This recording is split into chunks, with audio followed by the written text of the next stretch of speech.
الاول کے موقع پر جلوس منائے جاتے ہیں عید میلاد النبی کے نام سے. ارے میرے بھائیوں، یوم ولادت منانے کی چیز نہیں ہے.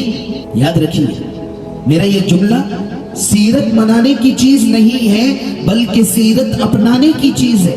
یہود و نصارہ جو برباد ہوئے وہ منانے سے ہوئے، اور سیرت اپنانے کی وجہ سے صحابہ کرام رضوان اللہ تعالی علیہ مجمعین کو جو خطاب ملا، وہ خطاب یہ ملا رضی اللہ عنہم ورضوا عنہ. ہم تو دنیا میں، ہم مسلمان اس دنیا میں شریعت کو بدنام کرنے والے ٹھہرے. ہمارے اعمال، ہمارے اخلاق، ہمارے معاملات، ہمارا لین دین، ہمارا اٹھنا بیٹھنا، ہماری زندگی گزارنے کا معاشرتی جو طور طریقہ ہے وہ بالکل شریعت سے ہٹ کر ہے. ہم تو شریعت کو بدنام کرنے والے ساتھ. ارے ربیع الاول کے موقع پر جلوس منانے والوں، نبی کا ولادت کا جشن کرنے والوں، سنو، ابو لہب نے نبی کریم صلی اللہ علیہ وسلم کی جب اطلاع سنی کہ آپ کی آمد ہوتی ہے، یعنی نبی کریم صلی اللہ علیہ وسلم پیدا ہوئے، تو اس نے بادی کو آزاد کر دیا. بادی آئی اور کہنے لگی آپ کے یہاں بھتیجا پیدا ہوا ہے. اس نے کہا انتی حرہ، کہ تو آزاد ہے، چلے جا، تو آزاد ہے، کیونکہ میرے گھر میں بھتیجا آیا ہے، لڑکا پیدا ہوا ہے. اونٹ ذبح کر کر لوگوں میں گوشت تقسیم کیا، خوشی منائی، یوم ولادت منایا. اس نے سیرت منانے کا کام کیا، یوم ولادت منایا. لیکن قرآن مجید میں اللہ تعالیٰ نے کہا تبت یدا ابی لہب وتب. کیا کہا اللہ تعالیٰ نے؟ کہ ابو لہب برباد ہو گیا.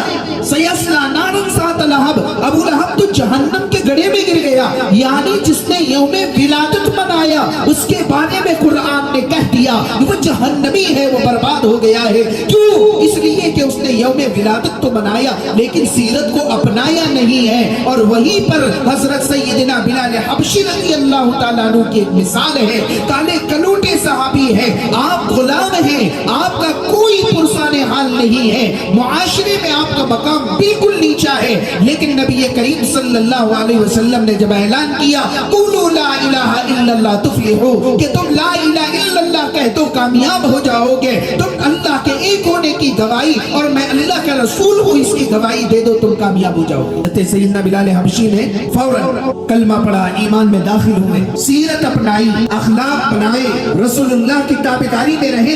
ایک وقت وہ بھی آیا کہ حضور صلی اللہ علیہ وسلم جب معراج کے سفر پر تشریف لے گئے، آپ نے اپنے آگے آگے کسی کے پیروں کی آہٹ کو سنی، چلنے کی آواز کو سنی.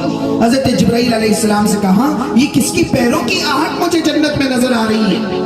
کہاں یہ آپ کے غلام حضرت بلال حبشی کے پیروں کی آہٹ ہے، ان کے چلنے کی آواز آ رہی ہے. اللہ کے نبی نے حضرت بلال رضی اللہ تعالیٰ عنہ سے فرما دیا بلال کیا بات ہے، تم زمین پر چلتے ہو تو اور تمہارے چلنے کی آہٹ مجھے جنت میں میرے آگے آگے سنائی دے رہی ہے. یہ مرتبہ، یہ مقام کہاں سے ملا؟ اسی جگہ سے ملا کہ سیدنا بلال حبشی نے جو غلام تھے، کالے کلوٹے تھے، مقام سوسائٹی میں، معاشرے میں ان کا کوئی مقام نہیں تھا، لیکن سیرت اپنائی، اللہ نے مومنوں کا امام بھی بنا دیا. اور جنت میں آپ صلی اللہ علیہ وسلم اپنے کانوں سے اپنے آگے حضرت بلال کے چلنے کی آہٹ کو سن رہے ہیں. اس لیے میرے دوستو میں آپ سے کہوں گا کہ ہم جس نبی کا یوم ولادت منا رہے ہیں، ڈی جے لگا رہے ہیں، ناچ رہے ہیں، گا رہے ہیں، تو دیکھو تو صحیح اس میں اللہ اور اس کی رسول کی رضا ہے بھی یا نہیں؟